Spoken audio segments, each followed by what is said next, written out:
Bharti maths के YouTube channel पर आप सभी का हार्दिक स्वागत है। आज के इस वीडियो में हम कक्षा 10वीं गणित के अध्याय 4 जिसका नाम है द्विघात समीकरण और इसके 11 अति महत्वपूर्ण वस्तुनिष्ठ प्रश्नों को हल कर रहे हैं और ये इसका सेकेंड पार्ट है। तो चलिए आज के इस वीडियो को शुरू करते हैं। बढ़ते हैं प्रश्न नंबर 1 की ओर। सवाल नंबर 1 हमें दे रखा है समीकरण 6x² - 11x धन 3 बराबर 0 के मूलों की प्रकृति अपने को बताना है। तो मूलों की प्रकृति अपने को बताने से पहले यहाँ पर पहले ऑप्शन देखते हैं, वास्तविक और समान मूलों की प्रकृति होगी। ऑप्शन बी है वास्तविक और असमान, सी है वास्तविक, डी है अवास्तविक। तो यदि मूल, जैसे आपको एक चीज याद रखना है कि मूल निकालते कैसे हैं, तो यहाँ पर b² - 4ac ये किसके बराबर हो जाएगा? यदि 0 के बराबर हो जाए तो ये मूल क्या हो जाएंगे? वास्तविक और समान हो जाएंगे। ठीक है, पहली बात। क्या, फिर से बता देता हूं, b² - 4ac का मान यदि 0 के बराबर आ जाए तो मूलों की प्रकृति कैसी होगी? वास्तविक और समान होगी। ठीक है, यदि वास्तविक और असमान कब होगा? जब ये जो समीकरण दे रखा है b² - 4ac, इसका मान यदि या तो +1 आ जाए, +2 हो जाए, जितनी भी प्लस की संख्या है ना, तब ऐसी स्थिति में मूल वास्तविक तो होगा लेकिन क्या होगा? असमान होगा। ठीक है, ये दूसरी बात। तीसरी बात ये कि यदि इसका मान माइनस में आए, जैसे मान लीजिए -1 आया, -2 आ गया, तो ऐसी स्थिति में मूलों की जो प्रकृति होगी वो अवास्तविक होगी। ठीक है, ये बात अपने को याद रखना है। अब अपन सवाल पर आते हैं। सवाल में हमें जो समीकरण दे रखा है 6x² - 11x + 3 बराबर 0, इसके मूलों की प्रकृति अपने को बताना है। तो जो x² के साथ में रहता है वो a का मान, तो x² के साथ में 6 है तो a का मान तो हो गया 6। x के साथ में जो होता है वो b का मान, तो x के साथ में 11 है लेकिन इसके साथ में -b है तो ये b का मान हो जाएगा -11। और जो अचर जिसमें x और y दोनों नहीं होते हैं वो c का मान। तो यहाँ से अपने को बड़ी आसानी से a, b और c के मान मिल गए। बस अब अपने को रखना है b² - 4ac में ये मान। तो b² का मतलब क्या है? b का मान है -11, इसका क्या करना है? स्क्वायर, -4 इंटू a का मान कितना है? a का मान है 6 इंटू c का मान कितना है? 3। अब इसको सरल करके देखते हैं इसका मान कितना आता है। तो -11 का स्क्वायर, तो 11 का स्क्वायर तो हो जाएगा कितना? 121। अब ये माइनस है और यहाँ वर्ग है इसलिए माइनस माइनस 2 बार गुणा होगा तो ये प्लस हो जाएगा। माइनस 6 × 18, 18 चौक कितना हो जाएगा? 72। तो ये आया 72। अब यहाँ देखिए बड़ी संख्या प्लस की है तो 121 में से 72 जाएगा तो ये कितना बच जाएगा? ये बच जाएगा 49। अब ये मान जो आया ये इकाई में आया है, प्लस में आया है, मतलब मान किसके बराबर है? 0 तो नहीं आया है ना, 0 नहीं आया, इसका मतलब क्या है? मूलों की जो प्रकृति है वो वास्तविक और असमान है। तो ऑप्शन बी इस प्रश्न का एकदम करेक्ट आंसर हो जाएगा। यदि इसका मान कितना आता? 0 आता। यदि इसको हल करते हुए यहाँ मान 49 की जगह 0 आ जाता तब हम कहते हैं कि मूलों की जो प्रकृति कैसी होगी? वास्तविक और समान होगी। ठीक है, और यदि माइनस में मान आता तो ऐसी स्थिति में मूल कैसी हो जाएंगे? अवास्तविक हो जाएंगे। ठीक है, ये पहला प्रश्न आपको अच्छे समझ में आ गया होगा। आगे बढ़ते हैं क्वेश्चन नंबर 2 की ओर। क्वेश्चन नंबर 2 है द्विघात समीकरण x² + x + 5 बराबर 0 के मूलों की प्रकृति है। बिल्कुल सिंपल क्वेश्चन है। x² के साथ में जो होता है वो a का मान, तो x² के साथ यहाँ कोई संख्या नहीं मतलब 1 है। x के साथ में जो होगा वो b का मान, तो x के साथ में भी कोई संख्या नहीं मतलब 1। और c जिसके साथ में x और y दोनों में से कोई भी नहीं हो वो c का मान। बस मान रख दीजिए b² - 4ac और इसका मान जो आएगा उसके आधार पर यह तय होगा कि मूल की जो प्रकृति है वो कैसी है। b² का मतलब क्या है? b का मान 1 और 1 का स्क्वायर -4 इंटू a का मान कितना है? 1 और c का मान कितना है? 5। बस हल कर लीजिए इसको। तो 1 का स्क्वायर कितना होगा? 1 माइनस 5 का गुणा 1 से 5 × 5, 5 का गुणा -4 से, तो 5 चौक कितना हो जाएगा? 20। अभी माइनस के 20 में से एक घट जाएगा तो ये कितना बच जाएगा, माइनस का 19। अभी अब इसके पहले वाले सवाल में हमने देखा था कि यदि मूलों इसका बी स्क्वायर माइनस 4ac का मान यदि 0 आ जाता तब हम कहते हैं कि मूल वास्तविक और समान होते। यदि इसका मान प्लस में कोई आता तो वास्तविक और असमान हो जाता, और यदि माइनस में मान आ जाता है तो मूल कैसे हो जाएंगे, अवास्तविक हो जाएंगे। तो यहाँ पर मान काय में आया है, माइनस का 19 आया है, इसलिए मूल कैसे हो जाएंगे, अवास्तविक हो जाएंगे। ऑप्शन डी इस प्रश्न का बिल्कुल सही उत्तर हो जाएगा। बोलो आई क्या बात समझ में, तो आप कहोगे कि आ गई। प्रश्न संख्या 3, अब ये करेंगे तो आपको 100 रूप से आ ही जाएगा। चलिए, अगर अध्याय 3 आपने अच्छे से कंप्लीट कर लिया तो अध्याय 4 में बिल्कुल भी नहीं, कोई बात ही नहीं। ठीक है, और नहीं आ रहा समझ में तो वीडियो को एक बार फिर से देख लो तो आपको निश्चित रूप से समझ में आ जाएगा। 3 नंबर सवाल कह रहा है द्विघात समीकरण 4x की घात 2 धन 4x धन 1 बराबर 0 के मूलों का योग क्या होगा। पहली बात, एक्स स्क्वायर के साथ में जो होगा वो a का मान, तो एक्स स्क्वायर के साथ में यहाँ गुणा 4 कर रहा है तो a बराबर 4, b बराबर क्या हो जाएगा, तो ये भी 4 हो जाएगा क्योंकि x के साथ में 4 है, और c बराबर हो जाएगा 1। ठीक है, इतनी बात पता है। अब मूलों का योग अपनों ने तीसरे चैप्टर में पढ़ा था कि मूलों का योग होता है अल्फा प्लस बीटा, और इसका फार्मूला आपको अच्छे से याद है, माइनस का b बटा a होता है। बस कुछ नहीं करना है, मान रख दीजिए माइनस b, तो माइनस सूत्र का b का मान कितना है, 4 है तो 4, और a का मान कितना है, a का मान भी 4 है तो ये 4, ये 4 से ये 4 क्या हो जाएगा, कट जाएगा, ये माइनस का 1 बचेगा, माइनस का 1 अल्फा प्लस बीटा मतलब मूलों का योग होगा। कौन सा ऑप्शन मैच कर रहा है, तो ऑप्शन ए -1 इस क्वेश्चन का एकदम करेक्ट आंसर हो जाएगा। बोलो आई क्या बात समझ में, तो आप कहोगे थोड़ी थोड़ी आ गई है, थोड़ी एक सवाल और मिल जाए तो हम आसानी से इसको समझ लेंगे। चलिए एक और सवाल कर लीजिए। द्विघात समीकरण पी एक्स की घात 2 धन क्यू एक्स धन आर बराबर 0 के मूलों का योग क्या होगा। हम अच्छी तरह से जान चुके हैं कि जो एक्स स्क्वायर के साथ में होता है चाहे कुछ भी हो वो ए का मान होता है, तो यहाँ एक्स स्क्वायर के साथ में पी है तो ए का मान कितना हो जाएगा, पी हो जाएगा। जो एक्स के साथ में रहता है वो बी का मान, तो एक्स के साथ में क्यू है तो बी का मान कितना हो जाएगा, क्यू, और जिसमें एक्स और वाई नहीं होते हैं वो आपका सी का मान हो जाएगा, तो यहाँ पर सी का मान कितना हो जाएगा, आर हो जाएगा।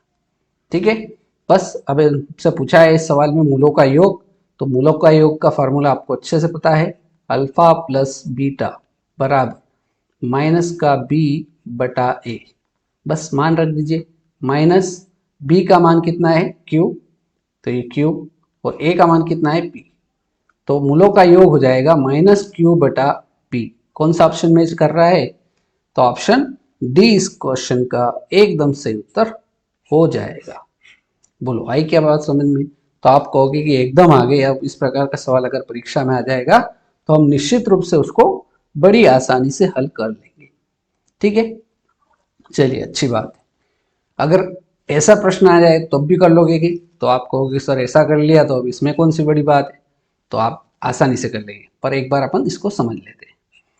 सवाल नंबर 5, द्विघात समीकरण x square plus 5x plus 8 बराबर 0 के शून्यकों का गुणनफल क्या होगा। अब यहाँ पर पूछ रहा है गुणनफल, मतलब अल्फा इंटू बीटा का मान अपने को यहाँ पर फाइंड करना है, ज्ञात करना है। ठीक है, तो वही बात, जो एक्स स्क्वायर के साथ होगा वो ए का मान, तो ए बराबर 1, बी बराबर कितना हो जाएगा, तो 5 हो जाएगा, और सी बराबर कितना हो जाएगा, 8 हो जाएगा। ठीक है, अब शून्यकों का गुणनफल अल्फा इंटू बीटा, इसका फार्मूला आपको याद है, ये होता है सी बटा ए। बस मान रखिए, सी का मान 8 और ए का मान कितना है, 1, 8 बटा 1 का मतलब कितना होता है, 8 होता है, तो 8 इस प्रश्न का एकदम सही उत्तर हो जाएगा। तो कौन सा ऑप्शन मैच कर रहा है, ऑप्शन ए इस क्वेश्चन का बिल्कुल सही उत्तर हो जाएगा। ठीक है, बिना किसी समस्या के।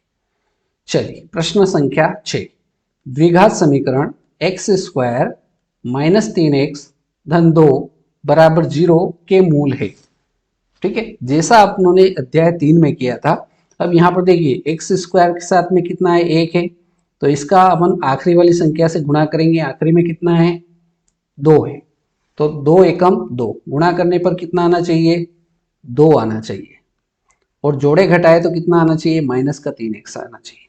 तो ऐसी दो संख्याएं सोचिए। तो यदि अपन माइनस का 2x लेंगे और माइनस का ही x लेंगे तो ये दोनों क्या हो जाएंगे, माइनस माइनस के इसलिए जुड़ जाएंगे। तो -2x और 1x से कितना हो जाएगा, -3x हो जाएगा।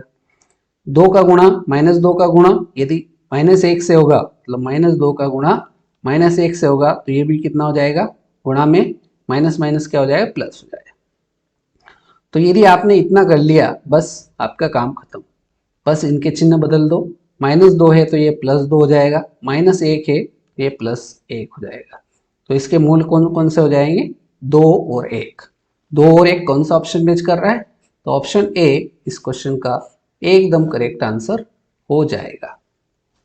ठीक है, चलिए आगे बढ़ते हैं क्वेश्चन नंबर 7 की ओर। द्विघात समीकरण 2x की घात 2 धन kx धन 3 बराबर 0 के दो बराबर मूल हैं, तो k का मान क्या होगा। कैसे करेंगे, तो देखिए वही बात, पहले ए बी सी के मान निकाल देते हैं। तो एक्स स्क्वायर के साथ में यहाँ पर कितना है, 2, तो a बराबर 2, b कितना है, k है, और c कितना है, 3 है। ये अपने पास a b और c के मान मिल गए। मूल बराबर है तो अपने को एक कंडीशन पता है कि मूल बराबर कब होंगे, जब बी स्क्वायर -4ac इसका मान किसके बराबर होगा, 0 के बराबर होगा। बस मान रख दीजिए, आपका k का मान आ जाएगा। बी स्क्वायर मतलब किसका स्क्वायर, k का स्क्वायर, -4 इंटू 1 का मान कितना है, 2, c का मान कितना है, 3, और बराबर के इधर कितना चल रहा है, 0 चल रहा है। ठीक है, हल कर लीजिए, k स्क्वायर माइनस 4 दूना 8, 8 तिया 24, बराबर इधर कितना है, 0 है। तो ये k स्क्वायर के साथ में -24 है, इसको बराबर के उधर भेज दीजिए। तो k स्क्वायर बराबर हो जाएगा, माइनस का 24 इधर आएगा तो प्लस का हो जाएगा। k का मान निकालना है तो स्क्वायर हटेगा तो इधर क्या आ जाएगा, प्लस माइनस में अंडर रूट में आ जाएगा 24। अब यहाँ से k का मान निकालना है तो अंडर रूट 24 जो है इसके गुणनखंड करेंगे, तो 24 के अभाज्य गुणनखंड कर लेंगे तो ये हो जाएगा 2 गुणित 2, 2 दूना 4, 4 दूना 8, 8 तिया 24। तो ये इसको अभाज्य गुणनखंड आ गए। तो यहाँ से देखिए 1 2 2 बार है इसलिए 1 2 बाहर निकल जाएगा। तो यहाँ से ये प्लस माइनस 1 2 तो बाहर निकल गया। अब ये 2 सिंगल है और ये 3 भी सिंगल है इसलिए ये अंदर ही रहेंगे। तो 3 दूना कितना हो जाएगा, 6 हो जाएगा। तो यहाँ से k के दो मान आएंगे। पहला मान आएगा +2 अंडर रूट 6, दूसरा मान आएगा -2 अंडर रूट 6। ये दो मान आएंगे। कौन सा ऑप्शन मैच कर रहा है, तो ऑप्शन सी इस क्वेश्चन का बिल्कुल सही हो जाएगा। ठीक है, आगे बढ़ते हैं क्वेश्चन नंबर 8। समीकरण दे रखा है 9x की घात 2 धन 6ax धन 4 बराबर 0 के मूल वास्तविक और समान है, तो a का मान क्या होगा। अब मूल वास्तविक और समान कब होते हैं, जब b स्क्वायर -4ac इसका मान 0 के बराबर होता है। बस ए बी सी का मान अपने को दे रखा है, तो a का मान यहाँ पर कितना हो जाएगा, 9 हो जाएगा। b का मान कितना हो जाएगा, ये हो जाएगा 6a। यहाँ देखना, इसमें ध्यान रखना, x के साथ में जो x के अलावा जितना भी है वो सारा b का मान होगा, और c का मान कितना हो जाएगा, 4 हो जाएगा। बस मान रख दीजिए। बी स्क्वायर मतलब b का मान कितना है, 6a इसका स्क्वायर -4 इंटू a का मान कितना है, 9 इंटू c का मान कितना है, 4, और ये बराबर है 0 के। तो 6a का स्क्वायर मतलब 6 का स्क्वायर कितना हो जाएगा, 36 हो जाएगा, और a का भी स्क्वायर माइनस 9 चौक 36, और 36 का 4 से गुणा करेंगे तो ये कितना हो जाएगा, 144 बराबर 0। तो ये माइनस का 144 इधर भेज देंगे तो ये हो जाएगा अगली स्टेप में आपका 36a स्क्वायर बराबर, ये माइनस का 144 इधर आ जाएगा तो प्लस का 144 हो जाएगा। अब यहाँ से a स्क्वायर को यहीं रहने देते हैं, तो ये a स्क्वायर यहीं बराबर, पहले से 144 इधर है, इसको ऐसा कैसा है, ये ए स्क्वायर के साथ में जो 36 गुणा में है इधर आएगा तो कहाँ चला जाएगा, भाग में। काट देंगे इसको, 36 से कम 36, 36 चौक 144। तो यहाँ से ए स्क्वायर बराबर कितना आ गया, 4। अब यहाँ से ए का मान निकालना है, तो ए बराबर स्क्वायर हटेगा तो इधर क्या आ जाएगा, प्लस माइनस में अंडर रूट लग जाएगा। तो यहाँ से ए बराबर अंडर रूट 4 का वर्गमूल क्या हो जाएगा, प्लस माइनस 2 हो जाएगा। तो ए के दो मान आ गए, एक आ गया आपका ए बराबर 2 और एक आ गया माइनस का 2। ये इसके दो मान हो जाएगी। कौन सा ऑप्शन मैच कर रहा है, तो ऑप्शन सी इस क्वेश्चन का एकदम करेक्ट आंसर हो जाएगा। आगे बढ़ते हैं क्वेश्चन नंबर 9। यदि ए एक्स स्क्वायर धन बी एक्स धन सी बराबर 0 के मूल समान हो तो सी का मान क्या होगा। बिल्कुल वैसा के वैसे ही क्वेश्चन है, बिल्कुल भी अंतर नहीं है। अब एक्स स्क्वायर के साथ में जो होता है वो ए का मान, तो यहाँ तो ए ही ए स्क्वायर के साथ में एक्स स्क्वायर के साथ में है, तो ए का मान कितना हो जाएगा, ए। बी का भी मान देखेंगे तो एक्स के साथ में बी ही है, तो बी का मान भी बी ही होगा। और अचर जिसमें एक्स और वाई नहीं है वो भी मान किसका है, सी का है, तो सी बराबर सी। अब अपने को याद है कि बी स्क्वायर माइनस 4ac, यदि इसका मूल मान बराबर होगा 0 के तो मूल कैसे होंगे, समान होंगे। तो ये बी स्क्वायर माइनस 4ac किसके बराबर हो जाएगा, 0 के। ये बात अपने को पता होना चाहिए। बस मान रख दीजिए, बी स्क्वायर माइनस 4 इंटू ए इंटू सी बराबर 0। अब इसमें क्या पूछा है अपने से, सी का मान पूछा है, ठीक है। तो ये बी स्क्वायर माइनस ये क्या हो जाएगा 4ac बराबर,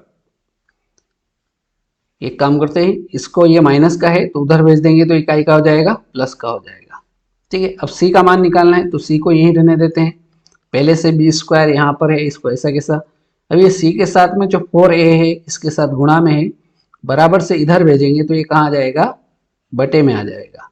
तो यहाँ से अपने पास सी का मान आ गया, सी बराबर आ गया B square minus 4ac, sorry 4c। कौन सा ऑप्शन मैच कर रहा है, 4a, सॉरी कौन सा ऑप्शन मैच कर रहा है, तो बी स्क्वायर माइन बटे 4a। तो ऑप्शन बी इसका बिल्कुल सही उत्तर हो जाएगा, ठीक है। आगे बढ़ते हैं क्वेश्चन नंबर 10। यदि द्विघात समीकरण एक्स स्क्वायर माइनस एक्स धन 4 बराबर 0 के शून्यक अल्फा और बीटा है तो अल्फा प्लस बीटा का मान क्या होगा। बहुत ही सिंपल क्वेश्चन है। एक्स का मान तो हो गया आपका 1, बी का मान हो गया आपका -1 और सी का मान हो गया आपका 4।